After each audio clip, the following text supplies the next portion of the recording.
Hasta Brata.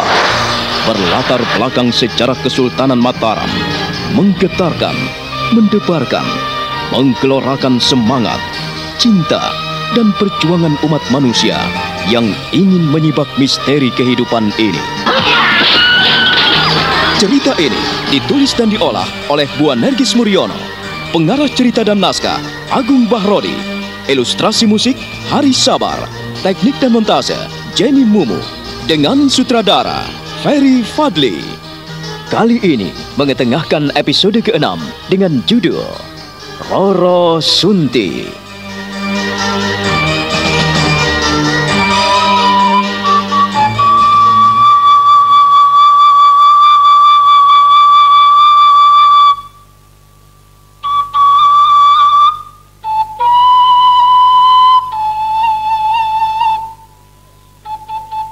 Ki Srenggi sedih sekali melihat Roro Sunti, putri satu-satunya, nampak bersedih dan menangis.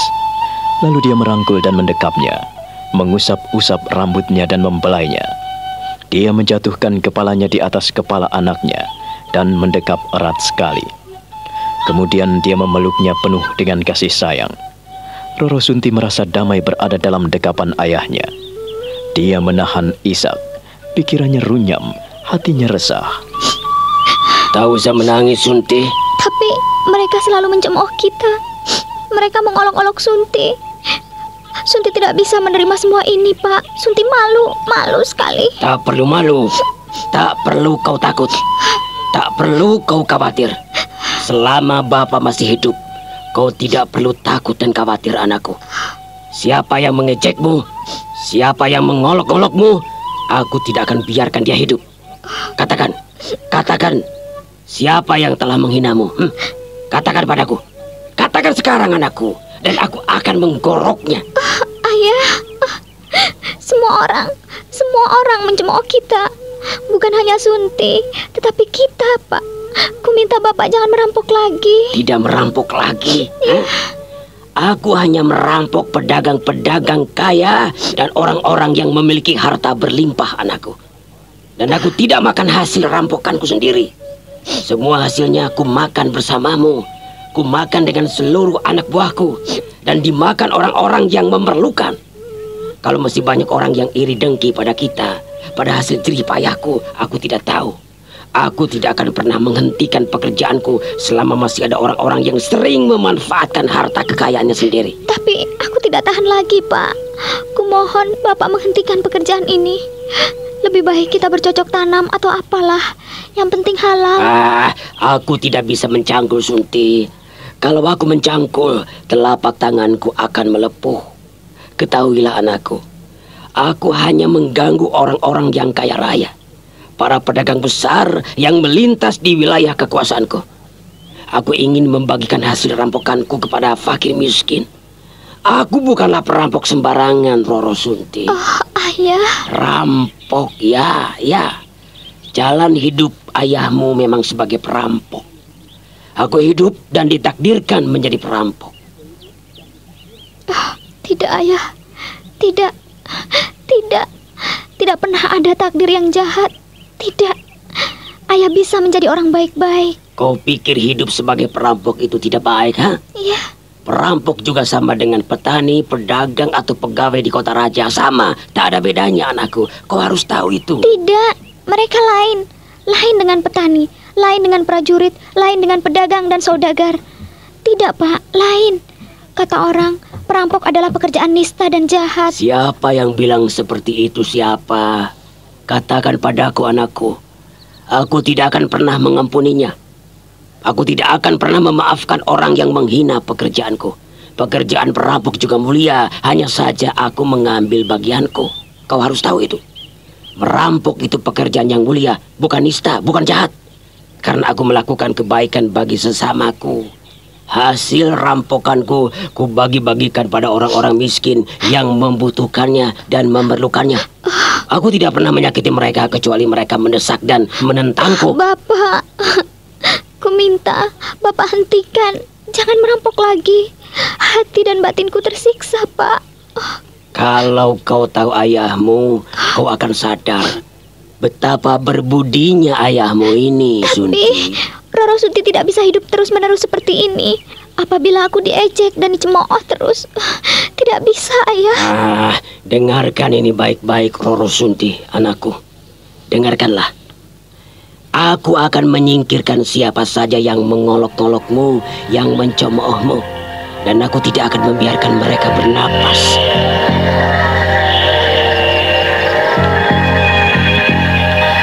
Jadi Ki Srenggi itu orangnya galak dan suka membunuh orang, Nek? Oh ya, Nenek tidak mau menjelek-jelekan orang, Sukmo. Tetapi pekerjaan orang tua Roro Sunti adalah sebagai perampok. Ya, itu yang ku ketahui. Dan memang Nenek tidak pernah mengetahui apa saja yang dilakukan Ki Srenggi. Tapi kau lihat saja nanti apa yang terjadi pada mereka. Nek, di manakah mereka tinggal, Nek? Aku pernah melihat Roro Sunti di Sendang. Ia sedang mencuci tetapi lari saat aku mendekat. Dia tinggal tidak jauh dari sini. Kalau kau melihat sebuah pohon besar yang ada di sudut desa Tratak ini, nah, di sanalah tempat tinggal Ki Srenggi. Pohon randu alas yang tinggi besar. Nah, 100 kaki dari pohon itu, di sanalah mereka tinggal. Ketika kulihat nampaknya ia takut kepadaku, Nek. Ada beban di matanya. Aku tidak tahu mengapa ingin dekat dengannya. Sukmo, kau ini seorang pendekar, Nger. Seorang pendekar sejati akan tersentuh oleh hal-hal yang menyentuh perasaan dan hatinya. Kau gampang merasakan persoalan yang dihadapi sesamamu. Tetapi Nenek ingatkan kepadamu, jangan sampai mengganggu bocah itu. Aji Sukmo diam sejenak. Dia memeluk lututnya, lalu memandang Nyai Soro. Kembali dia melirik pusaka Kiai Pedang Kangkam yang masih tertancap di ruang tengah gubuk mungil itu. Aji Sukmo tersenyum dan mendengus. Keesokan harinya, seperti biasa ia pergi ke Sendang untuk mandi dan membersihkan badan. Dia seorang diri. Setelah mandi dia duduk di atas batu, menanti kedatangan seorang gadis yang didambakannya.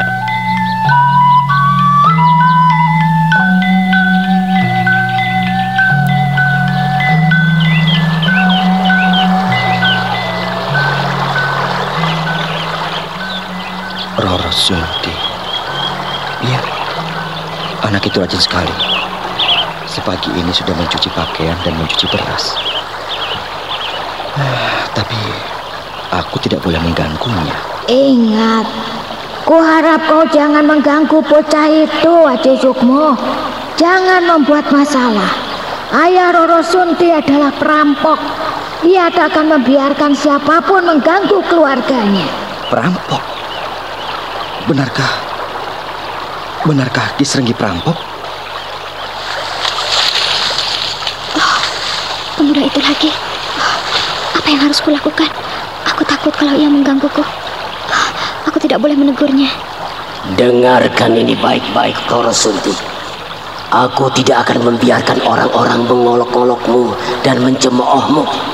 Aku tidak akan membiarkan orang yang mengganggu kita tetap bernapas. Aku tidak boleh menegurnya. Aji Sukmo hanya berdiri termangu, memperhatikan Roro Sunti yang menggendong keranjang dan cetingnya. Gadis cantik itu melangkah cepat meninggalkan Sendang. Sementara dia sendiri duduk di atas batu, sambil mengikuti langkah gadis itu, dengan pandang matanya yang penuh dengan tanda tanya.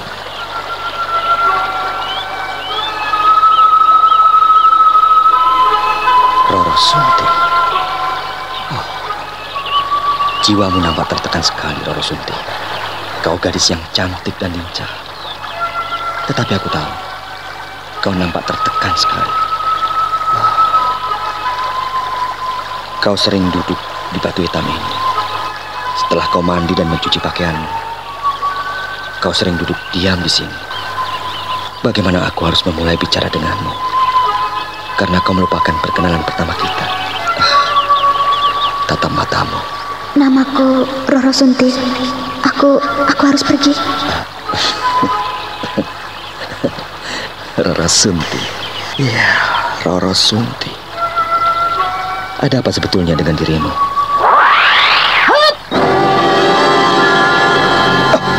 Nenek, jantungku hampir copot. Sukmo, ada apa denganmu, Ger? Apa yang kau pikirkan, ha? Tidak baik kau melamun di sini. Pagi-pagi sudah melamun. Lebih baik mencari kayu bakar untuk nenek, ha? Oh, nenek, aduh, ada-ada saja. Siapa yang melamun? Saya hanya berpikir, Nek. Saya tadi melihat babi hutan. Apa? Babi hutan? Iya. Babi hutan? Iya. Babi hutan. Babi hutan yang pakai kain tadi? Sukmo. Iya, Nek. Betul. Aduh. Aku tadi melihat babi hutan lewat di situ. Di balik rumbul. Itu lihat tuh. Telapak kakinya juga kelihatan. Loh, kenapa nenek tertawa? Babi hutan kok rambutnya panjang. Ger, kau ini waduh. Sudahlah sana. Tolong carikan kayu bakar untuk nenek atau cari talas sana ya. Daripada melamun pagi-pagi seperti ini. Lebih baik kau cari talas. Ayo sana pergi. Memangnya persediaan makan kita sudah habis, Nek? Sudahlah sana. Cari talas di hutan. Nanti bisa kita nikmati pada malam hari. Sore-sore duduk di gubuk. Nah, sambil melihat matahari terbenam, kita makan talas rebus. Sudahlah sana. Sana, jangan melamun. Ayo, kau harus cari talas. Nenek akan menunggumu. Baiklah, Nek. Saya akan mencari talas. Saya juga akan mencari seikat kayu bakar. Seikat. Bagaimana kau ini? Kalau anak laki-laki mencari kayu bakar jangan seikat, Sukmo, tapi sepikul.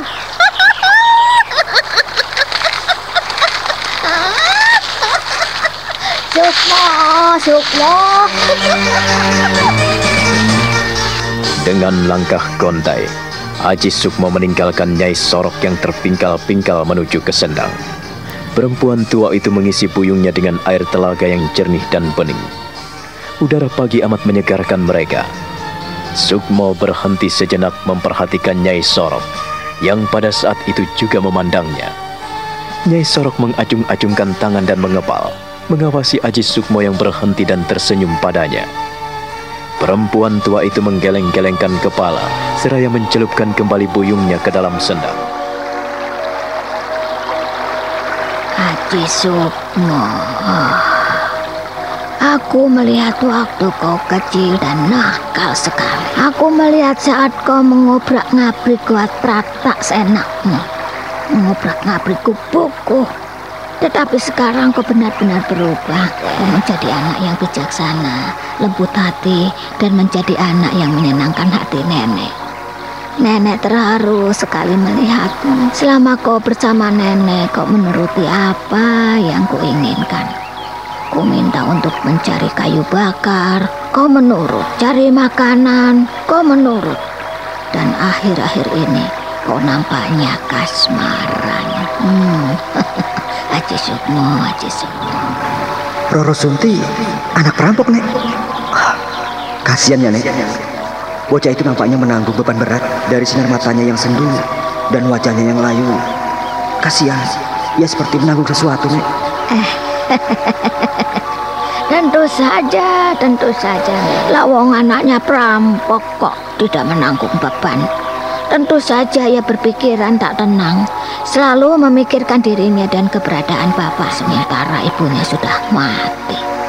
Tapi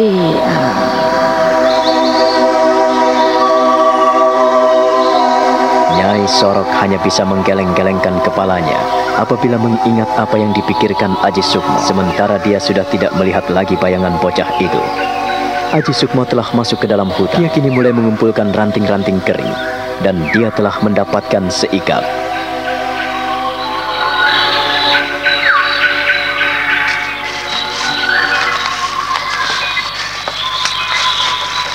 Roro Sunti. Roro Sunti. Maaf, aku tidak bisa menemanimu. Aku pulang dulu, maaf. Roro Sunti, kau malah menjadi beban pikiranku. Mengapa aku selalu teringat padamu? Hah? Kenapa? Hah? Apakah kita tidak bisa berkawan? Apakah kita tidak bisa berteman? Mengapa kau melihatku seperti melihat hantu, Roro Sunti? Aku sudah tak tahu apa yang kau inginkan. Aku tak mengerti. Tapi aku akan berusaha memahami siapa dirimu, Roro Sunti. Ayah, ayah, ayah, bapak, bapak ada di dalam? Ada apa? Mengapa kau memanggil-manggil seperti itu? Di rumah sendiri kau bingung seperti itu? Ada apa? Kau dikejar maling? Atau dikejar setan perigi? Tidak, ayah, tidak. Sudah sana. Mumpung matahari belum tinggi, perut bapakmu sudah lapar, Sunti. Aku sengaja tidur untuk menahan lapar. Segeralah kau tanak nasi. Iya, ayah. Hari ini kita tidak punya lauk. Ayah mau cari ikan? Sama sambal garam juga sudah cukup, Roro Sunti. Bapak tidak butuh lauk pauk. Apakah dendeng sudah habis? Semuanya sudah habis, ayah. Semuanya habis. Tidak ada lauk pauk. Kau biasanya merebus dedaunan. Daun luntas atau daun bayam atau daun pepaya kan banyak. Atau daun pace. Aku juga suka. Sunti tidak sempat, ayah. Kalau ayah tidak keberatan, tolong cari lauk pauk ikan di kali. Aduh, kau ini. Bapak lagi capek. Aku ingin tidur lagi. Kalau nasinya sudah masak, bangunkan ya. Ayah selalu begitu. Cepatlah kau tanak itu nasi. Aku ingin mengajakmu ke kota, Roro Sunti. Apa ya? Ayah mau ke kota? Mengajakku? Iya. Hari ini aku ingin mengajakmu ke kota. Aku ingin mengajakmu ke Mataram. Setelah peperangan panjang yang ada di Mataram. Katanya di kota raja sekarang ini ramai. Banyak tontonan yang digelar di alun-alun. Jadi, saya boleh ikut ke kota raja? Ya. Kita boleh melihat-lihat sejenak setelah lama lelah di sini. Cepatlah masak. Kita harus pergi sebelum matahari mulai tinggi. Kita naik apa, ya? Kita bisa pakai apa saja, yang penting bersiaplah. Oh, ke kota raja? Iya. Tentu saja. Kita bisa melihat tontonan yang digelar oleh Sang Prabu dan kita akan mendapatkan banyak hiburan. Cepatlah sana, ke belakang. Jangan hanya bengong di situ, cepatlah sana. Iya, ayah. Nanti akan kubuatkan nasi kepel yang dibungkus dengan daun jati. Enak sekali. Sudahlah sana, cepat. Kalau terlambat nanti akan kutinggal. Ayah selalu begitu. Bagaimana? Kau sudah siap, Roro Sunti? Iya, ayah. Aku cantik tidak memakai baju ini. Oh, kau memakai apa saja akan kelihatan cantik, Sunti. Kau tak jauh beda dengan ibumu almarhum. Jika aku melihatmu, aku seolah-olah melihat kehadiran ibumu kembali. Ayah selalu begitu. Kenakanlah perhiasan peninggalan ibumu. Kalung mutiara dan permata berlian itu. Ayo, kenakanlah. Kalau kau mengenakannya, kau pasti seperti putri seorang raja. Aku harus mengenakan kalung yang ditinggalkan ibu, ayah? Iya. Kenakanlah. Dengan hati-hati sekali, Roro Sunti mengenakan kalung mutiara bermata berlian. Lalu dikenakannya perlahan-lahan di lehernya. Gadis itu nampak cantik sekali dan cocok mengenakan perhiasan itu. Dia mengenakan pakaian yang paling bagus yang didapatkan ayahnya dari hasil rampokan. Kau semakin cantik dan elok parasmu. Ayah, aku rugi aku berbenah kalau ayah selalu menciumku. Ayah selalu rindu untuk menciummu. Seakan-akan masa muda datang kembali, Roro Sunti. Aku ingat bagaimana ibumu selalu berdandan untukku, untuk ayahmu. Seandainya ibumu masih ada. Sudahlah, kau sudah cantik. Tidak ada yang kurang, ayah? Ayolah kita berangkat.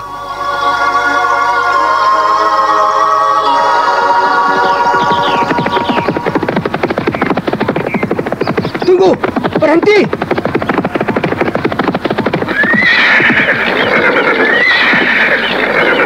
Ki, mengapa kau menghalang-halangi langkahku? Aku mau buru-buru. Jangan melintang di jalan kalau kau tak mau didera kudaku. Doro, kau tidak sopan, bicara dengan orang tua dari atas punggung kuda. Turun kamu. Ki Srenggi, aku akan segera ke Mataram. Tolong minggirlah, jangan menghalang jalanku. Nampaknya kau tidak mau mendengarkan suaraku, Doro. Kau tidak tahu siapa aku? Ki Srenggi, jangan mencari gara-gara. Aku tidak suka kau menghalangi langkah kami. Podang dan kau, Doro. Silakan turun. Kalau kalian tidak mau turun dari atas punggung kuda, aku tidak akan pernah memaafkan kalian. Ki Srenggi, apa maumu? Iya, apa maumu Ki Srenggi? Jangan mengganggu orang lain. Kau pemuda-pemuda yang tidak tahu diri, kalian tidak sopan. Diminta turun malah memaki orang tua. Sekali lagi ku minta, turun kalian! Kalau kami tidak mau, kau mau apa? Kami tidak akan pernah turun. Kami lewat di jalan umum dan kau tidak pantas menghalang-halangi kami. Bagus. Kalian belum tahu siapa Ki Srenggi ini, ha? Ayah, jangan ayah. Minggirlah kau. Kau tidak perlu ikut campur. Aku yang akan membereskan kedua orang ini. Mereka pantas ditutup mulutnya. Doro dan Kopodang, kalau kalian tidak mau turun, golok tajamku ini yang bicara. Aku tidak akan membiarkan kalian seenaknya bicara di atas kuda. Turun kalian!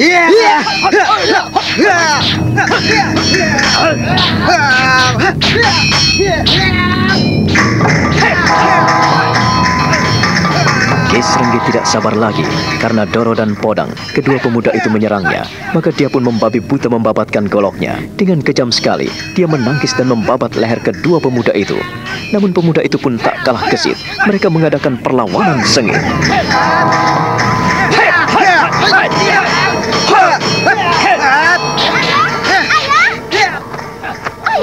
Bagus. Kalau kalian tidak mau mendengarkan kata-kataku, maka jangan menyesal kalau aku mengirim kalian ke neraka. Ya!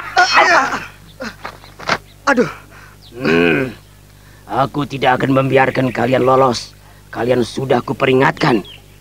Aku tidak akan membuntungkan tangan kalian, tetapi leher kalian akan kuputus.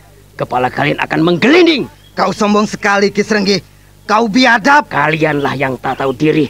Pemuda-pemuda yang tidak tahu sopan. Ada orang tua lewat tetapi akan kalian tendang. Aku tidak akan membiarkan kalian lolos dari depanku. Ya! Ya! Doro sang pemuda tampan itu terkejut sekali ketika Ki Srenggi benar-benar membabat leher kawannya. Dia pun bergidik. Dia melompat mundur dan hendak melarikan diri. Tetapi Ki Srenggi melompat dan menghadangnya. Pertarungan pun tak bisa dihindarkan lagi. Mereka kembali berduel dan melanjutkan perkelahian dengan senjata tajam.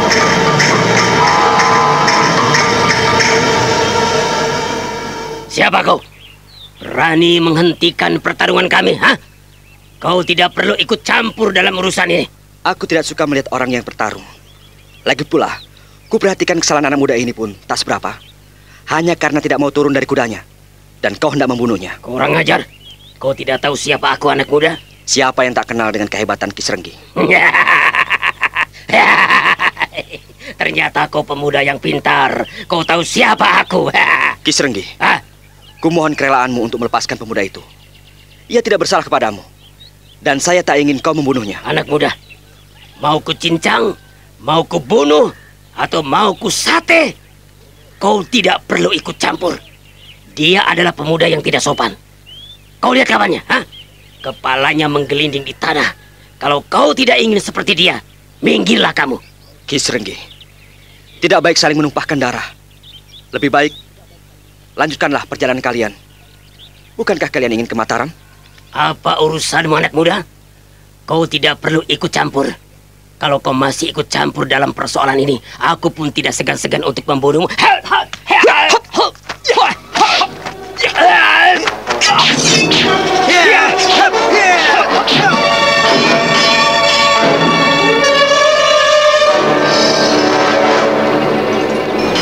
Ki Srenggi tidak sabar lagi. Dia mencampakkan goloknya yang amat tajam, membabat batang leher Aji Sukmo. Namun Aji Sukmo dengan lincah dan gesit menghindari serangan-serangan lelaki galak itu. Sementara Doro menepi minggir. Sesekali dia melihat kesempatan bagus, sehingga dia membantu perkelahian itu.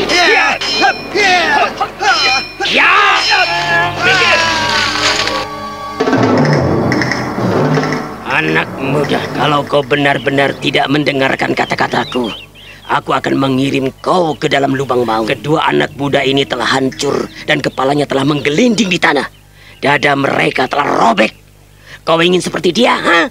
Kau ingin seperti mereka? Ki Srenggi, kau seharusnya tidak perlu membunuh mereka. Bukan hanya mereka, anak muda. Tetapi kalau kau tetap menghalang-halangi langkahku, kau pun akan mengalami nasib yang sama. Ki Srenggi, terus terang, aku tidak suka melihat orang yang bertindak sewenang-wenang seperti itu. Tutup mulutmu dan pergilah dari sini.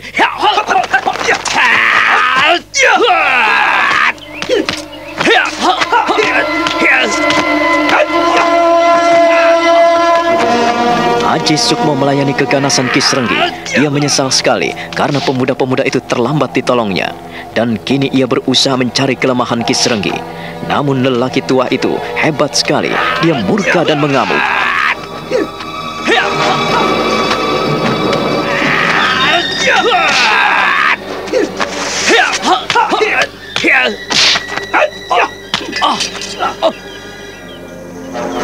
Kau memukul lenganku. Ki Srenggi, golokmu telah terlempar jatuh. Dan kau ingin melanjutkan perkelahian ini? Anak muda, kalau aku tidak akan bepergian jauh, aku pasti akan tetap melayanimu. Sunti, ayo cepat naik kuda. Naik kuda, Ayah? Itu bukan kuda kita. Tolol kau, cepat naik kuda. Kedua ekor kuda itu telah menjadi milik kita, cepat. Tidak, Ayah. Aku tidak mau naik kuda itu. Itu bukan kuda kita. Aduh, kau benar-benar bodoh, Roro Sunti. Kalau kau tidak mau ikut aku, sudah, sana pulang. Aku tidak mau mengajakmu. Cepat, ayo. Ayah. Alah, kalau kau ikut, cepat naik kuda itu. Kalau kau tidak mau, kembalilah kau ke rumah. Aku tidak mau tahu denganmu. Cepat. Ayah, bagaimana mungkin aku membawa kuda yang bukan milikku? Tidak, Ayah. Aku tidak mau. Aku tidak mau tahu dirimu lagi. Kau tunggu di rumah dan tidak perlu ikut aku ke Mataram. Ya, ya, ya.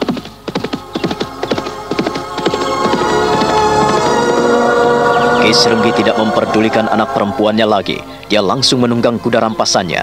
Sementara seekor kuda yang lainnya mengikutinya dari belakang. Karena tali kendalinya dia seret begitu saja. Dia pergi ke Mataram dengan membawa 2 ekor kuda. Sementara itu, Roro Sunti berjalan dan berlari menuju ke rumahnya.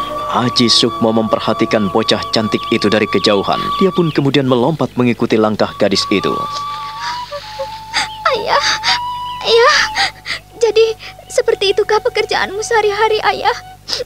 Merampok, membunuh, dan merampas hak milik orang lain. Ayah, aku tidak bisa melihat kau seperti itu, Ayah. Ayah, aku tidak bisa ikut kau kalau kau seperti itu terus. Ayah. Seharusnya kau ikut ayahmu ke kota Raja Mataram. Mengapa kau mengikuti aku? Mengapa kau menghalang-halangi ayahku? Aku tidak mengikutimu. Tetapi aku khawatir kalau terjadi sesuatu pada dirimu. Sekarang, pulanglah kau. Jangan menangis di pinggir jalan. Cepat, pulanglah. Aku akan mengawasimu dari kejauhan. Ku minta kau jangan dekat-dekat aku. Kalau sampai ayahku tahu, kau bisa mati. Mengapa kau berani melawannya? Aku tidak pernah takut pada siapapun juga. Tetapi ku minta, segeralah kau kembali ke rumahmu. Lebih-lebih kau mengenakan pakaian serba indah. Kau juga mengenakan perhiasan seperti itu. Bisa mengundang perhatian orang-orang yang ingin berbuat jahat kepadamu. Cepatlah, segeralah pulang. Kau jangan menangis di pinggir jalan seperti ini. Kalau ada perampok dan penjahat, nanti kau bisa celaka. Kau akan menjadi musuh besar ayahku. Roro Sunti kemudian berlari meninggalkan Aji Sukmo. Sementara pemuda tampan itu tetap memperhatikan dan mengikutinya dari belakang untuk mengawasinya. Roro Sunti segera menyelinap dalam rumahnya. Sementara Aji Sukmo terus menghilang pergi meloncat lenyap dengan ajian meringankan tubuh.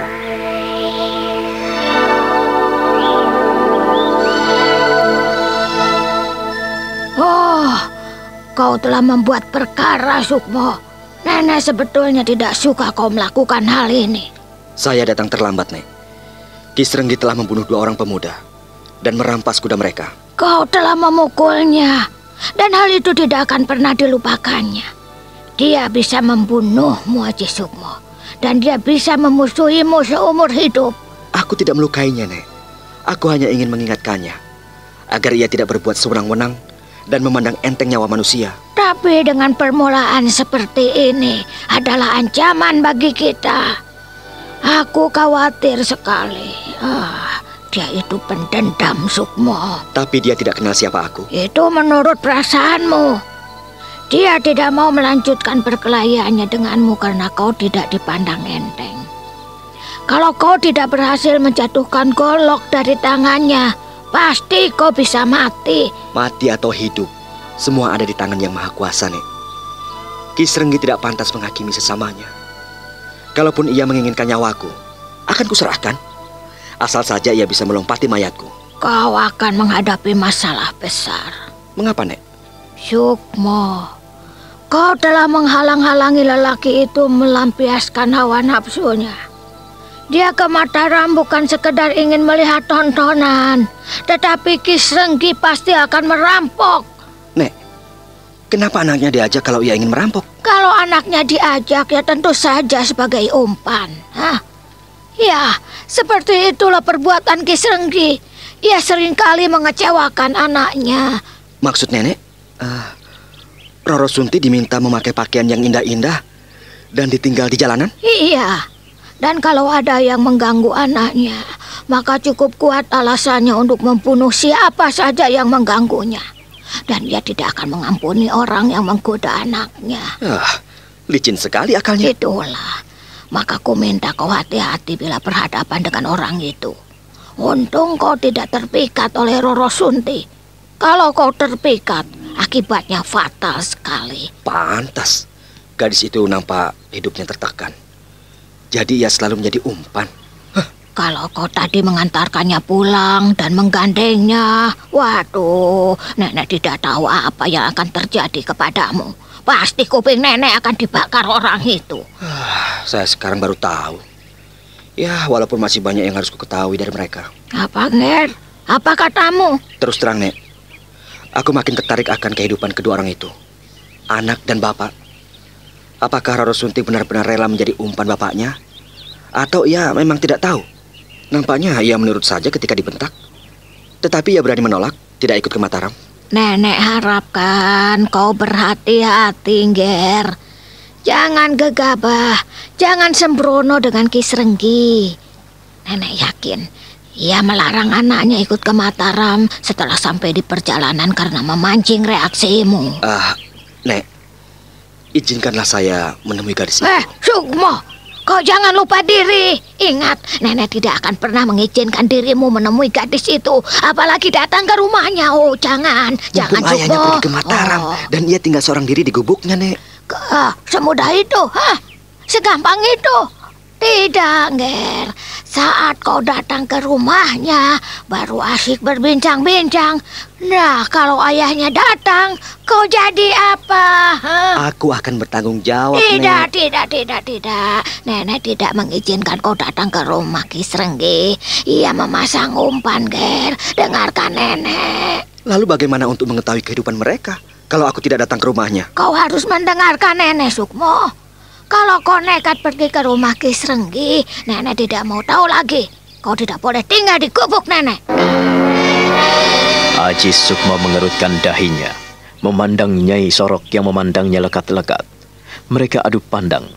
Nyai Sorok tetap teguh pada pendiriannya, melarang anak asuhnya menemui Roro Sunti di rumahnya. Dia melihat sesuatu yang aneh terpancar pada kedua sorot mata anak asuhnya.